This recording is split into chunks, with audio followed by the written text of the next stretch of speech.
right, welcome back to my channel. My name is Dylan Jarris and I am an Etsy shop owner of 6 years. I've done $1.25 million on Etsy. I'm a military spouse and I'm a mom of 2 kids, and I live in San Diego, California, but I'm from Minnesota. I regularly do $300,000 to $400,000 a year on Etsy, and now it's time for me to teach other people how to do that. And I've built a system that has been so consistent for me to where I am doing $300,000 to $400,000 a year now on Etsy without much effort, to be honest. And now I'm here to teach you and to coach you up to get to that level. Today, I want to talk about 10 ways to upsell your Etsy customer and to increase your AOV, which is your average order value. My background is in e-commerce. I worked for Zappos, for Zulily, and I have my own Shopify site. I'm on Amazon and I'm on Etsy. I studied buying and product development at the London College of Fashion. I went to business school at the College of William and Mary, and I studied marketing and international business there. So my background is really heavy in the buying and the marketing side. It is very important to increase your average order value on Etsy if you are looking to scale to that multi-6-figure level. You do not want to try to get to multi-6 figures a year on Etsy by selling $3 items. So today I'm going to give you 10 different ideas of ways to increase your average order value. The more customers you have, the more energy and time that they take from you. So we are going to increase our average order value, get you some of your time back, and increase your hourly wage through that. My first favorite way to increase your average order value is to have a variation option in the listing that has quantities tied to it. A lot of sellers don't realize this, and I know that because I look at sellers who are selling very low price point items where they know that the customer is really likely to purchase more than one. This is very common in the sticker category and in the supply category on Etsy. The problem here lies within the way that Etsy is set up, where they charge fees per transaction. So they charge that 9.5%. It's 6.5% to Etsy and 3% to the transaction credit card processing fee. And then it's a 25-cent per transaction fee and a 20-cent listing fee. So I'm telling you that instead of just having an item listed for 50 cents, knowing that they will select quantity from the drop down, from Etsy's drop down, where they can select quantity 1, quantity 500. We don't want customers using that quantity drop down that Etsy provides. We want to create our own quantity drop down as a variation within the listing. So you want to go into variations. You can click custom option at the bottom, type in quantity, and you can say 1 sticker. Another option, set of 2 stickers, set of 5 stickers. You can do that for whatever product you're doing and put the correct price that is bundling those 5 stickers together. So 5 times the price of 1. You are putting the bundle pricing in there. And that way, if a customer wants 5, they can purchase quantity 1 of your variation that is 5 stickers. I'm going to give you an example of why this is really important. In this example, we are looking at a sticker that is 55 cents. Now, out of this 55-cent sticker, 6.5% is taken out, plus a 3% transaction fee, plus the 25 cents transaction fee, plus that 20-cent listing fee.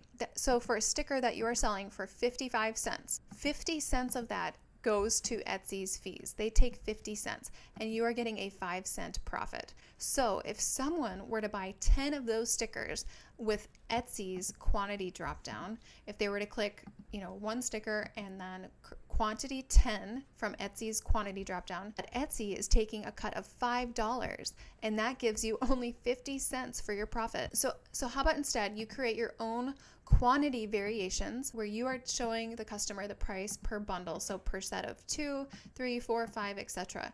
Let's say you have a bundle of 10 stickers and that is priced at $5.50, so the customer is paying the same amount.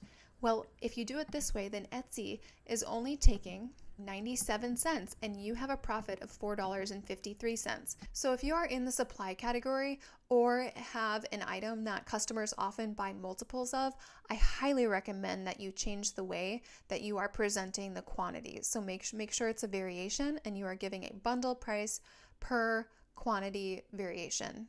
The next way to increase your average order value is by upselling with a rush production fee or an expedited production fee. I like the word expedited. The word rush can sometimes have a negative connotation when you are looking at buying something handmade. You don't want to think of it as being rushed. So I like to call it the expedited production fee. So if someone needs something quickly, you need to charge for it. Now with an expedited production fee or a rush order fee, I recommend that this is giving them a 24 to 48 hour turnaround. That is a value that they're willing to pay for. You're getting closer to that Amazon Prime experience. Now do not make the mistake that I made when I first created my rush order fee. The mistake I made was that I charged a flat rate to rush any order, no matter what the item was, and that was $15. The problem with that is that sometimes customers purchase 3 to 5 items in an order, and I was only charging $15. They were getting their items expedited for just like $3 an item, and I was not charging enough for my time to do that. I recommend in your rush order fee or your expedited production fee that you state that this is quantity 1 per item. That way, if you have 5 items being rushed, you're not doing it for $3 an item, you're charging for your time. You also need to have a drop-down menu as a variation within the rush order fee listing where they are selecting the type of product that they are having expedited. You can change the price of a rush order fee based on how long the item takes to make or how expensive that item is in the first place. So you might think, well, how do I know how much to charge for this? You need to consider, are you having to drive to a store to pick up supplies that you don't have on hand because this is so expedited? Are you having to order something online for supplies where you're paying for expedited shipping for it to get to you? You need to make sure that that cost is covered by your rush order fee. This is kind of the marker that I go by. If an item takes 5 minutes to 30 minutes to make, I charge a rush order fee of $15. If an item takes 30 minutes to 1 hour to make, I recommend charging a rush order fee of $20. If an item takes 1 to 2 hours to make, I recommend charging at least $30 for that rush order fee. This rush order fee needs to compensate you for the inconvenience that it is bringing into your life. So ask yourself, how much would I want to be paid if this means I'm losing an hour of sleep? Or if this means I have to wake up an hour earlier to make this? That might be a good way to think about it to see how much you should charge for that inconvenience. One of my next favorite ways to upsell or increase your average order value is through a priority shipping add-on fee. And just like the rush order fee, this is a separate listing. I like to have these under a category or a section called add-on fees. So I recommend not including priority shipping for free within your listings. I recommend using ground or first class for what's included as free shipping. You need to make sure to notate this in your shop policies that free shipping is for ground or first class mail, that it does not include insured priority packages, and write that the customer needs to let you know at or before the time of purchase if they want the item or the package insured. Now, I recommend that the priority shipping fee is $10 to $20 depending on the weight and the dimensions of the items in your shop. Because in reality, you were charging free shipping for ground or first class, right?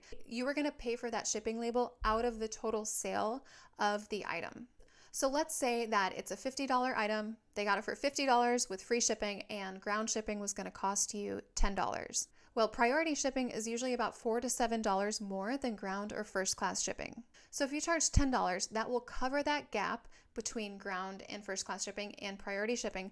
Plus, it will cover Etsy's 9.5% fee, plus the transaction fee and Etsy's listing fee. So at minimum, you would break even, but you will likely come out at $5 to $7 ahead by having a priority shipping fee listing. Now, one of my next favorite add-ons, depending on what you sell on Etsy, is the paint option fee. This is also a separate listing, just like the rush order fee and the priority shipping fee. So it's its own listing in that section that you have for add-ons. This is a great way to upsell customers because a lot of people who are buying things on Etsy that are painted or maybe unpainted if they're buying it from you, they're probably wanting you to do the full 100% job for them. So if you have items that can be painted or stained, make sure to write in the listing that the item comes as raw/unfinished wood, metal, plastic, whatever.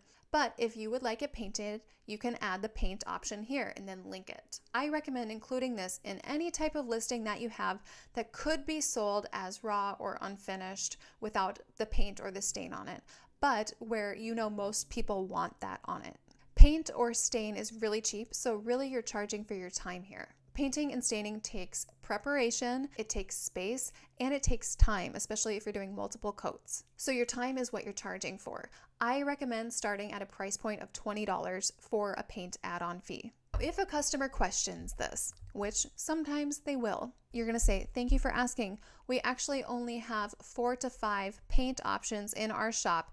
And we found that a lot of our customers had a very specific color that they wanted it painted, and they had this color at home. So our shop decided to offer the paint add-on as an option so that we weren't charging everyone for a service that they might not want." So you're justifying this by saying you have a limited number of options. Some people didn't like your options and wanted to use their own. So you're trying to be fair and not charge customers for a service that they didn't want. I've done this for so many years, and I've really only had about one complaint out of around 5,000 to 6,000 people. The next way to upsell is through a photo proof package, and this is a separate listing. A photo proof package is a service. It's your time. You do not need to include photo proofs in the sale of your product. I know in customization, you might feel like you have to include a photo proof. I've offered customization the entire 6 years that I've been on Etsy. I found that these customers who really want the photo proofs are the ones who take up the most of your time. Since you need to charge for your time, it sometimes doesn't feel right to make everyone pay for that amount of time. If people don't want photo proofs and they don't want to be involved in the design process, their order will be produced much faster. And sometimes in certain categories, you'll find that type of customer doesn't really care to see a photo proof, and maybe only 25% of customers are interested in that option. So a photo proof package is great because then you do not have to charge for that time and that service within the listing itself. You might be able to offer sharper pricing on that item and then just use the photo proof to charge customers extra when they desire that extra layer of customer service. So just like the rush order fee, you're going to charge for your time here, and you're going to have drop downs within the listing under the variations where they can select the item that they want photo proofs on. And just like the rush order fee, I recommend charging quantity 1 per item. You do not want a customer ordering 15 items from you and expecting photo proofs on all 15 for $10. You can price according to the production style and the back-end work that it takes you. So for photo proofs on a simple logo, you might charge $10, but maybe for photo proofs on a wedding invitation, you might charge $20. You know which items take more time and which items have more back and forth, maybe which customer requires more hand-holding and is more particular. You might think, oh no, now I'm going to have to limit the number of proofs that I offer. You don't have to limit the number of proofs that you offer. I have never done that, and I just found a great strategy is when you send a proof and they give you feedback, do not respond for at least 6 hours. You can back yourself into a corner and get into trouble when you start doing rapid fire responses with customers, because then they are expecting that it's not too difficult to keep making tweaks and changes. So if you wait 6 to 8 hours to make the adjustment and send back a photo, I find that they're a lot less likely to keep coming back to you with kind of frivolous, tiny little tweaks and changes.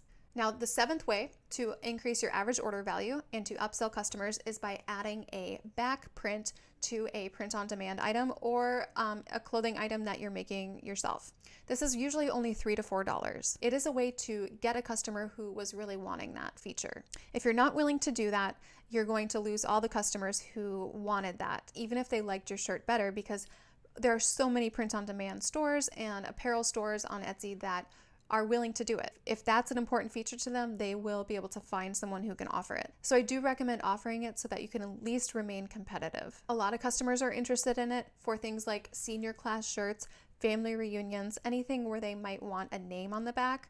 Think brides, bridesmaids, groomsmen. Now, the 8th way to upsell a customer or to increase your average order value is to offer a framed option. So this is great for items that are either printables or where you are actually printing it and shipping it to them. Have an option within the listing in the drop down under variations where they can have it framed. Make sure that that cost covers the cost of not only the frame but the additional shipping cost, because adding a frame will greatly increase your dimensions and the weight of the package.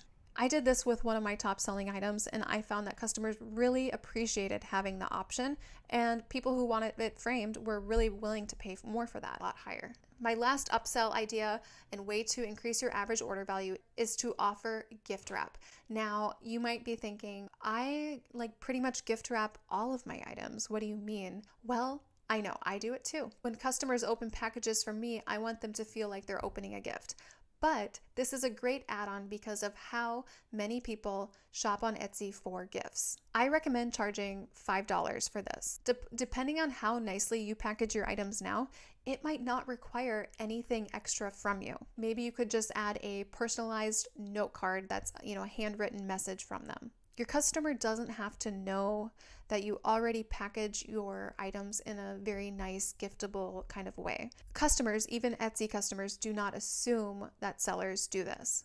So the reason why it's okay to charge for gift wrapping is because you're offering the customer a value, and that value is the peace of mind knowing that whatever they are sending to the recipient, that it will be appropriately gift wrapped, that there will not be an invoice in it, that it is going to be a perfectly acceptable gift style of wrapping. They don't have to worry about a mess up where there's an invoice included or a note forgotten. If you start to implement some of these ideas, I think you might find that your margins are improving, and it might even allow you to blend your margins between your product and the add-ons so that you can offer a little bit sharper pricing on the product itself, because you know that an add-on is most likely coming along with that purchase. I'm just so excited about how this channel has taken off, and the messages from you guys have been so encouraging. I'm really glad you find it beneficial and valuable.